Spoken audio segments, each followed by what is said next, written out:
Hoje vamos tratar da questão de número 18. Ela fala sobre o livre-arbítrio.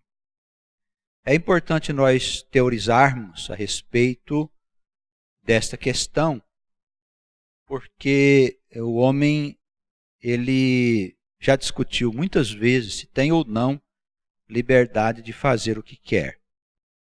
Nos nossos dias nós vemos aí as pessoas tomando atitudes diversas, algumas se achando no direito, por exemplo, de fazer abortos, outras de usarem drogas, de se suicidar.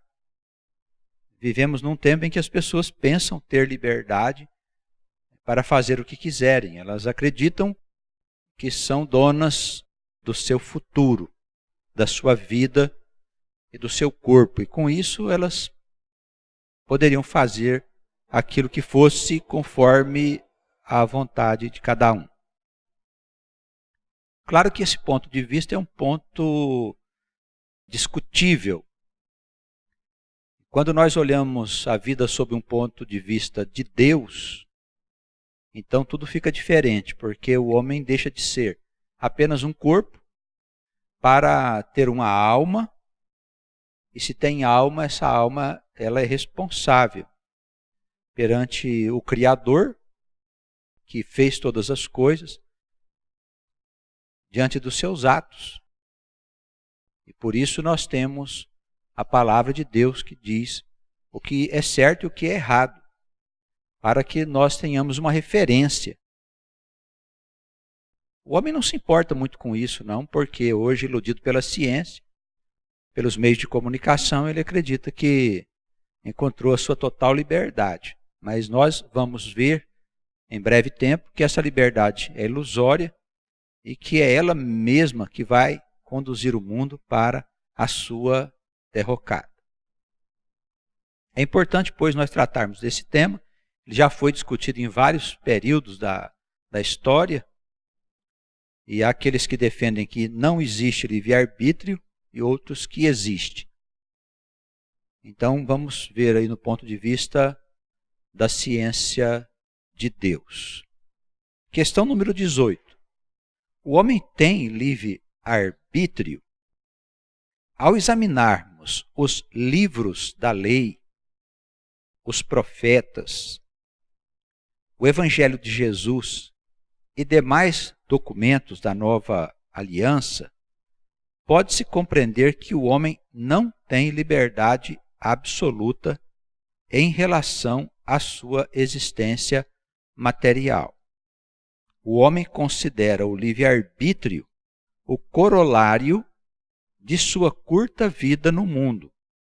Porém, essa liberdade que pensa ter não passa de uma ilusão. Nós, olhando para a vida, vemos que tudo está permeado de uma inteligência que faz com que as coisas sejam lógicas e que nós possamos estudar tudo que está à nossa volta e descobrir que a obra de Deus, do Criador, ela é uma obra maravilhosa. Seria estranho que nós, que somos a primícia da criação, nós que somos os homens, feitos para presidir todas as coisas, estivéssemos inseridos nessa obra de Deus de uma forma em desarmonia com tudo que Ele fez, de uma maneira desarmônica. Seria estranho. O mais lógico e inteligente é pensarmos que nós também fazemos parte dessa grandiosa e perfeita obra que está diante de nós em constante transformação, de um estado inicial de primitivismo para um estado de perfeição, segundo aquilo que nós entendemos. Há um movimento constante da lei do progresso, mudando e modificando todas as coisas, inclusive a alma do próprio homem, que a cada instante se aproxima mais e mais do próprio Criador, do próprio Deus. O homem nos nossos dias ele pensa que tem liberdade absoluta, mas as Escrituras não dizem isso. Ao contrário, nós aprendemos que existem regras a serem observadas. Sabemos que as regras foram reveladas no momento certo, não foi desde o princípio, porque vivemos um período longo de história em que o homem era tão selvagem que de nada adiantaria revelar leis e normas para que ele seguisse. Mas no tempo certo, Deus, ele fez com que essas leis pudessem ser conhecidas dos homens, especialmente do seu povo. Nós sabemos que através de Moisés a lei de Deus foi revelada e desenvolvida de maneira que pudesse ajudar as pessoas a fazerem coisas dignas de homens e de mulheres civilizados. Então a lei veio para nos ajudar, de maneira que tivéssemos uma referência do que é certo ou errado. Se não fosse assim, nós teríamos cada um fazendo as coisas a seu modo. E com certeza o mundo seria uma confusão bem maior do que é nos nossos dias. Seria uma confusão sem fim. Daí Deus enviar as leis para ser a referência do homem, para que o homem possa saber o que deve ou não fazer, o que pode ou não realizar. E quais são as consequências quando nós transgredimos as regras de Deus? Que não são regras religiosas, não são leis de igreja ou de sinagoga, são leis da própria natureza, assim como as leis da física, da química e tantas outras leis que a ciência já descobriu. As leis de Deus, elas funcionam no mesmo parâmetro das leis da ciência. Elas não são leis diferentes. Nós não vamos contrariar as leis da natureza, porque sabemos que ao fazer isso nós vamos sofrer consequências, não é mesmo? Por exemplo, a lei da gravidade. Nós sabemos que é impossível voar o homem sem a ajuda de asas dos aviões. Se subirmos aí num edifício e tentarmos voar como os pássaros, nós vamos despencar lá de cima porque estamos transgredindo a lei, né? Que faz com que todas as coisas se mantenham presas ao planeta. A lei da própria gravidade, nós conhecemos. A transgressão, pois, das leis da natureza podem trazer consequências danosas. E a transgressão das leis de Deus, das leis morais, os ensinamentos que dizem que são coisas certas e erradas, também podem nos trazer graves consequências. Tão sérias quanto aquela consequência de se atirar do edifício. Não vamos voar, cairemos e com certeza podemos acabar mortos por causa da queda. O homem, pois, não tem liberdade absoluta. A liberdade do homem é apenas relativa. Fosse assim, se o homem tivesse liberdade absoluta, ele não precisaria das leis de Deus e faria cada um conforme quisesse, que é o que nós vemos acontecer nos nossos dias. Como Deus está se afastando da vida do homem, porque o homem não quer saber de Deus, então todos começam a fazer as coisas de acordo com seu próprio pensamento. E a gente está assistindo aí uma grande confusão na Terra, ninguém se entende mais em coisa alguma, em nenhum departamento da vida. Uma grande confusão, ela se formou.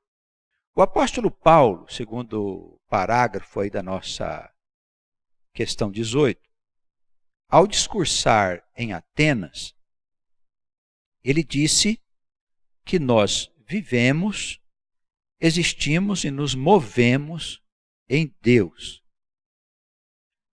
A referência é o livro de Atos, capítulo 17, versículo 28.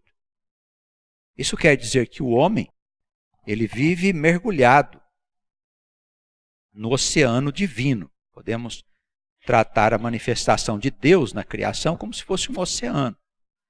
E o homem vive mergulhado dentro desse oceano divino, está sempre cercado por ele em todos os lugares aonde ele vai, seja o que ele faça, em qualquer condição que ele esteja. Pode ser aqui na vida terrena, pode ser do outro lado, na vida invisível, pode ser na morte, pode ser nos infernos, pode ser no céu, onde for, o homem está sempre envolvido pela presença do próprio Deus, que é Espírito, na sua forma manifesta. A passagem de Paulo é bastante interessante. Dentro dessa bolha criativa, tudo está sujeito ao Criador. É como alguém que vivesse em uma cidade governada por leis e regras, sem o saber. A pessoa pensa ser livre, mas todos os seus atos estão sujeitos à legislação vigente. Assim é a criação. Então, na questão que o homem levanta, do fato dele não acreditar em Deus, e boa parte dessa descrença pode ser acreditada às religiões, o homem ele transgride as leis porque Deus não lhe é apresentado de uma forma que possa ele entender com a sua inteligência. A pessoa que não acredita não quer dizer que ela esteja livre da lei. É como se ela vivesse num lugar que existem leis e ela não sabe disso. Então, em determinado momento, ela vai descobrir, geralmente pela dor, porque ela vai transgredir uma lei e a lei será aplicada. O fato da pessoa não acreditar em Deus não quer dizer que ela não esteja sujeita às leis de Deus. Isso precisa ficar bem claro para nós, que as leis de Deus não são leis religiosas. Elas são leis da própria natureza, da criação do nosso Deus. Então, todos nós precisamos saber quais são essas leis e como que elas se aplicam à nossa vida. E quais são as consequências quando nós transgredimos essas leis. Existe nas religiões uma ideia bastante equivocada, que está em quase todas as religiões, de que o homem só existe uma vez. Que ele nasce, cresce, vive uma vida de adulto, depois ele morre quando ele chega à velhice e não se sabe bem para onde o homem vai. Mas no ponto de vista da ciência de Deus, a alma é eterna, ela é criada na hora que é gerado o universo. E ela transita pela história de determinado mundo aonde ela habita. E aí tudo muda de sentido. Bom, se eu sou um habitante da Terra e vou voltar depois que eu morrer, a minha alma vai voltar a viver de novo, animando um outro personagem, então eu preciso ir me ajustando às leis desse mundo, que é o lugar onde eu moro. E eu preciso trabalhar para que esse mundo seja sempre um mundo melhor, porque no futuro sou eu que vou viver nele. É a minha casa, é o lugar da nossa habitação. Isso muda bem o ponto de vista. Deixamos de morrer para morrer e viver de novo. Morre somente o corpo, a alma se desprende na eternidade, permanece por ali um tempo, depois ela volta para seguir existindo. Aqui é o lugar da nossa habitação. Nós somos habitantes desse planeta. Todas as almas que existem na Terra são habitantes desse planeta. Deus fez estas almas para habitar este lugar. Do mesmo modo, há outros mundos habitados em outros lugares do universo. E cada mundo tem os seus habitantes. E um dia todos esses mundos serão mundos felizes, que vão atingir um alto grau de desenvolvimento tecnológico, de vida saudável, vida justa, sem doenças, sem guerras, sem nada disso. É o que devemos ter agora com a chegada do reino de Deus, que vai ser instalado na terra, que não era o céu. Eu gosto sempre de falar, porque às vezes a pessoa pega o vídeo separado lá e vai assistir, não viu ainda outras transmissões que nós fizemos, tratando desse tema. Então, nós somos criados para existir aqui na terra mesmo. Esse é o lugar da nossa habitação. E o reino de Deus vai ser estabelecido aqui, com força e comprovação das Escrituras Sagradas em diversas passagens, que não são consideradas por aqueles que pensam que o reino de Deus é no céu. O reino de Deus é na terra. Esse é o lugar da nossa habitação. E aí as leis fazem sentido. Se nós vamos viver num mundo habitado por bilhões de pessoas, como é o caso da nossa terra, deve haver uma regra para que todas as pessoas possam seguir. Porque se cada nação tiver um costume e uma lei, nós vamos ter uma grande confusão também. Pode ser até que dentro de um país as pessoas vivam bem aquelas leis, mas elas não se aplicam a outros lugares que têm culturas diferentes, costumes diferentes. Não é? O que Deus deseja é que todos os homens um dia se salvem e que todas as nações possam ir gradualmente sendo objeto dessas mudanças, tomando conhecimento da lei de Deus, que é a lei natural, e o planeta inteiro possa ter um dia uma só regra e uma só forma de pensar, de lidar com a natureza e com os problemas do ser humano. Essa é a expectativa de Deus, que as coisas se passem dessa forma. Então nós não temos a liberdade que o homem pensa que tem. Tudo está dentro de um projeto divino que começou quando começou a história desse mundo. O apóstolo Paulo, quando ele visitou Atenas, lá ele foi fazer um discurso e tratou desse assunto, né? Dizendo que nós vivemos em Deus, nós nos movemos em Deus e nós existimos em Deus. Somos geração de Deus. É que Paulo disse no discurso que ele fez aos atenienses. Se a gente entender bem o que Paulo quis dizer, nós vamos perceber que estamos mergulhados mesmo neste oceano divino. E que a nossa maneira de existir, de viver e de ser tem a ver com Deus, com o plano de Deus.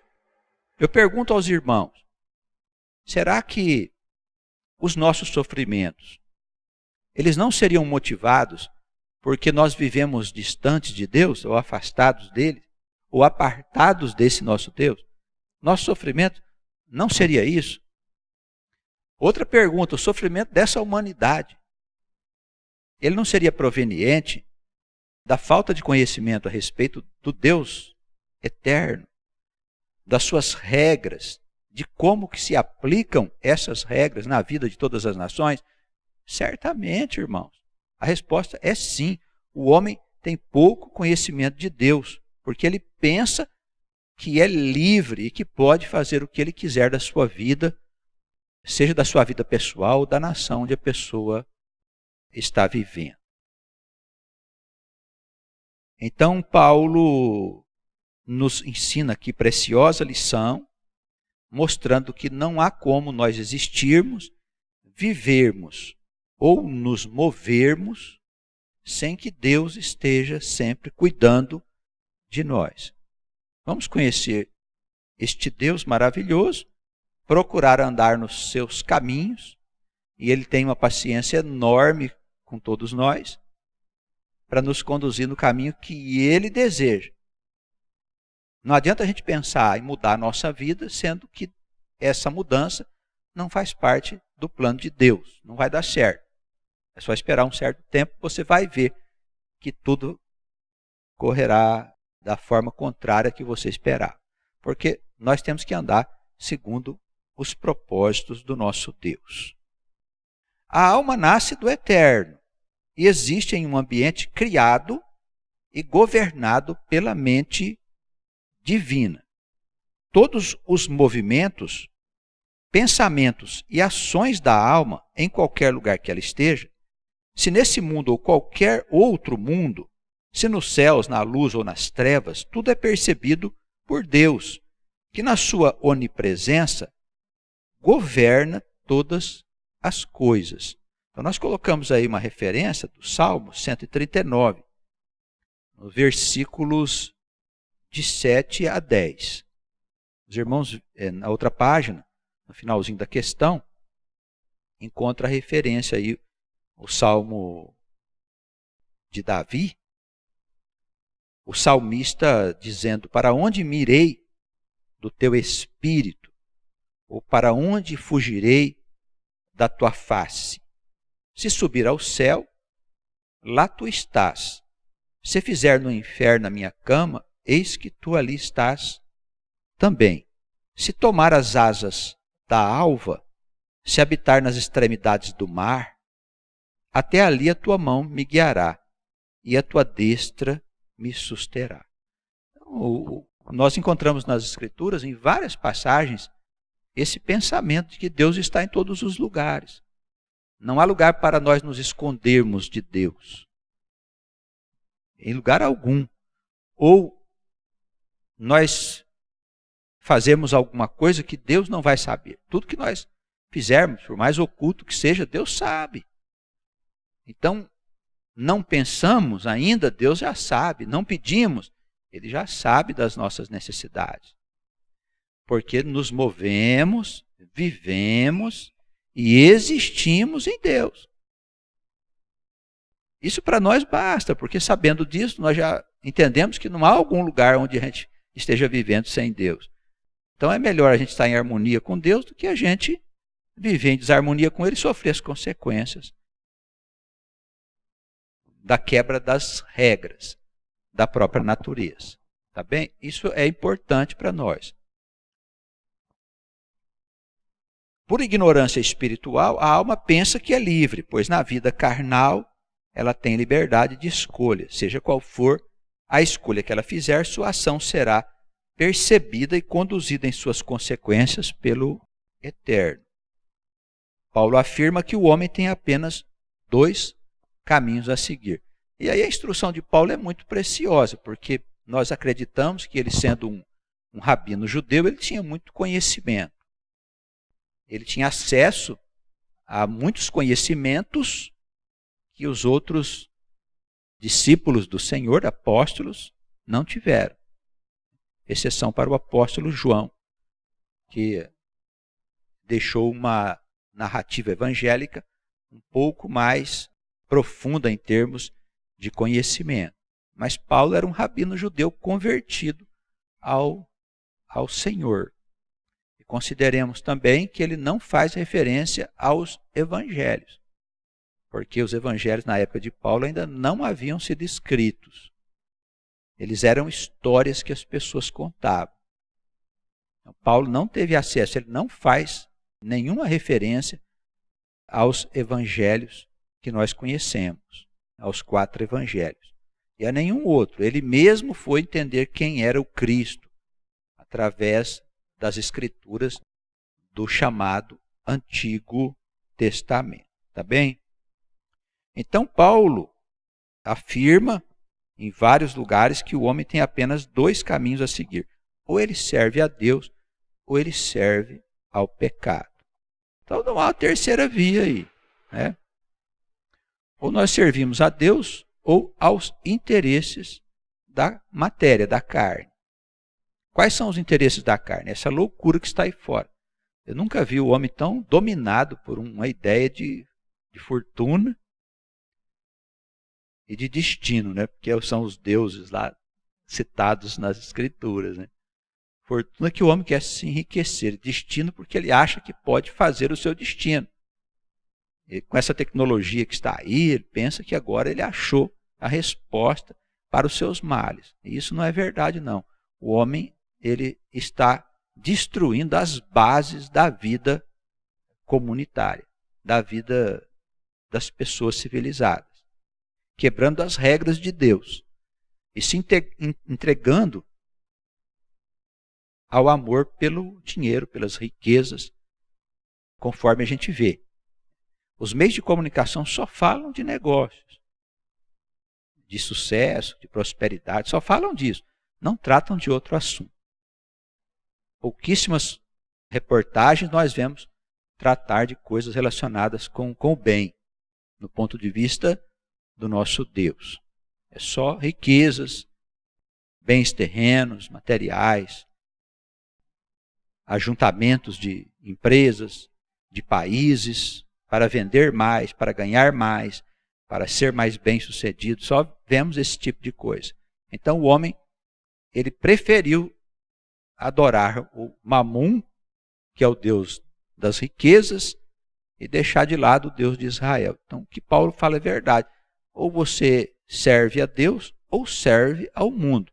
E o homem escolheu servir o mundo. E a confusão está se armando. Porque o espírito do mundo é Satanás. Satanás vai destruir a vida. Eles nem sabem que Satanás existe. Ele é gerado pela atividade mental do próprio homem, desde o começo da história. Está aí no mundo até hoje, vai destruir a vida, por culpa do próprio homem. Quando a terra começar a afundar, quando a vida na terra começar a se extinguir, e alguém perguntar o que foi que aconteceu, as pessoas que são de Deus devem responder com toda clareza: é culpa do homem que não se interessou por conhecer a Deus e as suas leis. Deus não é ninguém mais do que o Criador de tudo. Você não vai querer conhecer a Ele, que criou você, que te dá o respirar, o ir, o vir, o dormir, o acordar. Você não quer conhecer esse Deus? Quer seguir fazendo aí conforme tua cabeça? Achando que você só vive uma vez, que você deve gozar, sair por aí fazendo loucuras? As consequências serão danosas. Pode ter certeza disso. Vamos acordar do outro lado, depois que morrer o nosso corpo, e vamos descobrir a mentira que a gente estava envolvido.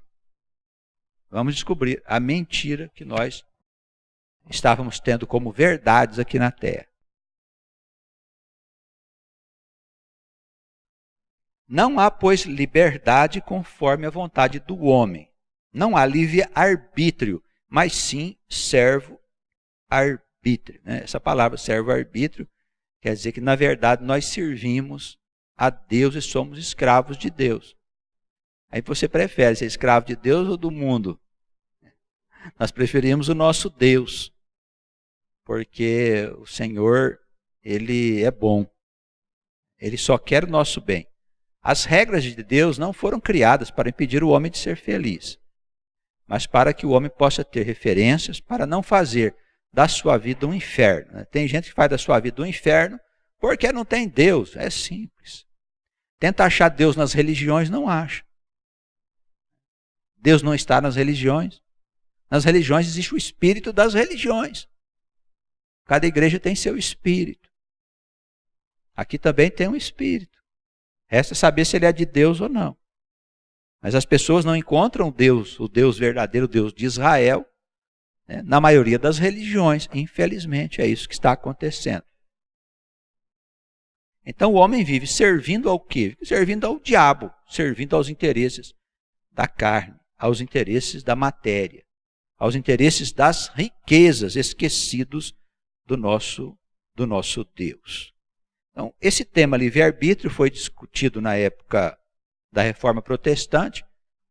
O grande reformador Martim Lutero, ele fez lá um debate com o Erasmo de Roterdã, que era um outro sacerdote, chamado pai do humanismo, em 1525.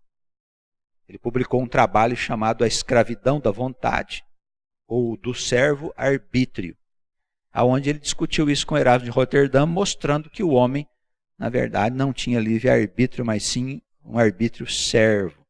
Quer dizer, a nossa liberdade, ela está sujeita a Deus. Se vivemos, existimos e nos movemos em Deus, como é que nós somos livres? Nós estamos sujeitos a esse lugar onde nós vivemos, que é o próprio Deus. Na intimidade desse Deus.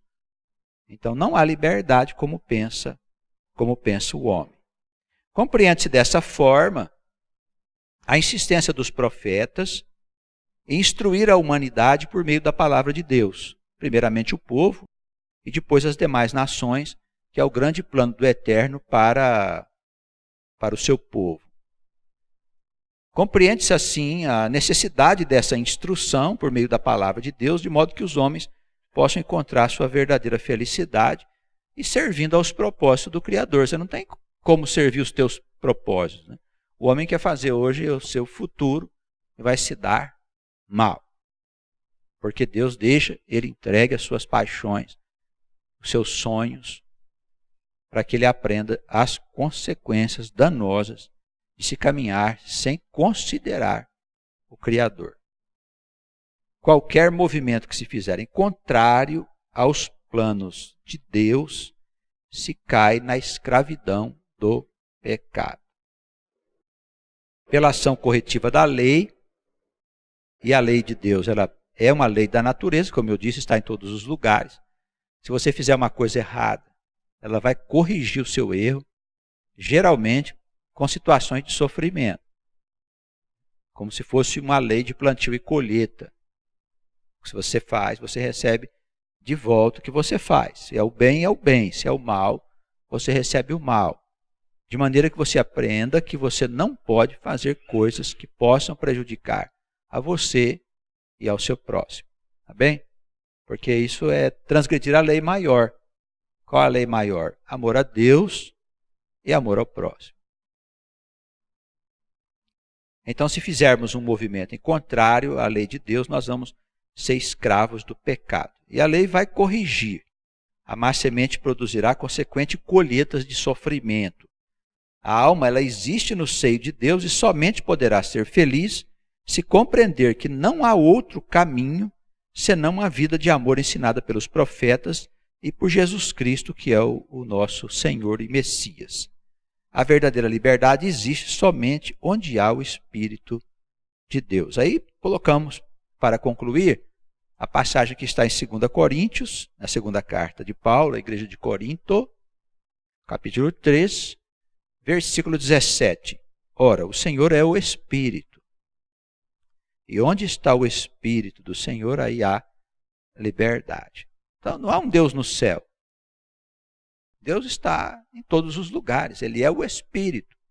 O Espírito está em todos os lugares. Espírito é o mover. O mover da vida é o Espírito. A palavra Espírito significa movimento, ação, vento, sopro. É acontecimento. Então, tudo que se move na vida é Espírito. O próprio movimento do universo, progressivo do universo, é Espírito. É o Espírito de quem? Do Senhor.